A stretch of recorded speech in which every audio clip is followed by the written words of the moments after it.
حبايب قلبي، يسعد أوقاتكم، يسعد قلبكم، يسعد كل أوقاتكم يا رب. إن شاء الله تكونوا بخير وأنتم عم تشوفوا هذا الفيديو. حبايب قلبي، أنا اشتقت لكم كتير وحبيت أعمل معكم الكبة. والكبة يعني غنية عن التعريف، المنظر يتحدث عن نفسه. يعني أطيب شي من أكلات سوريا الشامية اللي هي الكبة. نحن بنتميز بسوريا بالكبة.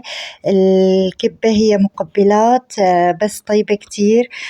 هلأ أنا متل ما شايفين قليت البصلة لحتى صار لونها ذهبي، وحطيت نص كيلو لحمة هبرة، وعم بسلق 3 بطاطايات، يعني 3 حبات بطاطا.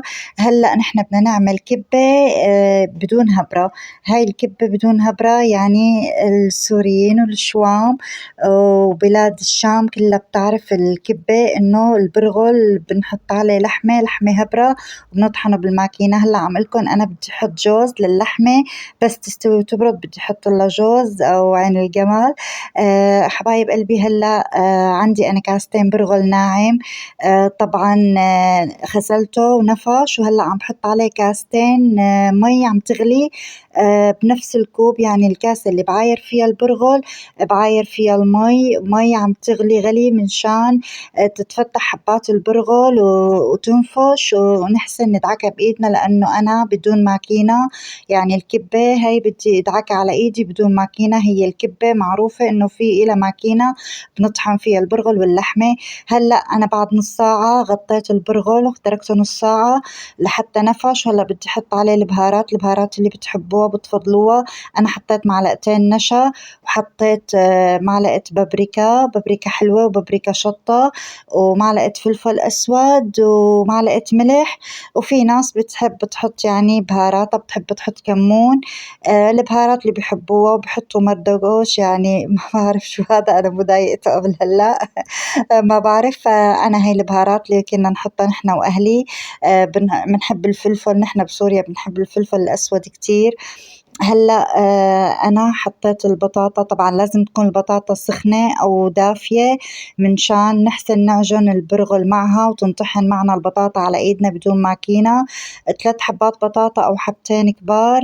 هلأ أنا قشرتهم وحطيتهم مع البرغل وعم بدعك بإيدي هيك لحتى يصير البرغل ناعم ناعم ونحسن نشكله على إيدنا بدون ماكينة. هلأ طبعا متل ما شايفين انتم بتحسوها انه العجينة طرية وعم تلزق، بس هي كل ما ترك البرغل كل ما بيشرب المي تبعه وبيشرب اي شي بنحط له. يعني حتى البطاطا اذا كانت نعمته كتير او خلت العجينة مو متماسكة، يعني اذا تركناه نص ساعة. هلا انا حطيت قسمته نصين، طلعوا كتار كاستين والله، بس اخذت نص انا عم بدعكه على ايدي كتير منيح بصينية كبيرة، وحسيت انه العجينة كتير رطبة.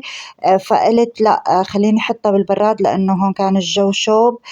قلت لحطها بالبراد خليها تمسك شوي. هي كل ما قعدت عجينة البرغل بيشرب ميته وسوائله وبترجع بتتماسك معنا. هلا هون عم بقلكن عندي مي مع نشا او مي مع طحين مشان احسن انا كبكب الكبة والعجينة. يعني هلأ الكبة كتير شي طيب، أو في يعني بعض الدول إنه بيستغربوا شو هالأكلة اللي بتعذب وهيك، بس والله العظيم طيبة. هاي من المقبلات اللي نحنا ما بنستغني عنها عن سفرتنا بعزايمنا برمضان، وكتير طيبة. هلأ اللحمة عندي بردت وعم كسر الجوز فوقها. كتير طيب الجوز أو المكسرات مع اللحمة بهاي المقبلات، يعني حسب الموجود. وطبعا بنحط دبس رمان كمان، حطيت دبس رمان على اللحمة كتير بيعطي طعمة طيبة وهيك حموضة ومزازة كتير طيبة. هلأ أنا كبكبت يعني بعيد عن الكاميرا كبكبت كم قرص وعم بقلكن إنه هي سهلة. في كتير ناس بتستصعبها، بس والله اللي أخده إيده يعني بتسلى الواحد، يعني بمارس بيتسلى وبتاخد إيده وبيتعود وبلاقيها سهلة. وهي يعني طيبة تستحق التجربة. وبيتعب الواحد بس بياكل طيب الصراحة يعني، وحتى بتتفرز. هلأ أنا بحط المي بالنشا، بدهن إيدي وبدهن أصابيعي وبدهن كف إيدي مشان أنا كبكبها على كف إيدي ولحالها، يعني لحالها بتتكبكب ولحالها بتصير هيك قرص يعني. بنحفره وبنحط اللحمة بقلبه، بعدين بنعمل له هيك قمع. شايفين يعني ولا أسهل من هيك. هاي المي والنشا أنا عاملك إيدي مشان إني إذا في تشققات أو شي امسحها بالمي والنشا، هاي بتروح التشققات وبتصير يعني القرص أملس وشكله حلو. هو يعني الواحد إنه بشكل صحن هيك يعني مقبلات وبتتفرز يعني أي كمية بتزيد معنا بنحطها بأكياس تفريز وبنفرزها بأي وقت بنطالعها بنكبكبها وبنحشيها بتتفرز عادي يعني ولا أسهل من هيك. هلا بعد ما كبكبتها أنا رجعت حطيتها بالبراد كمان بردتها لازم تبرد.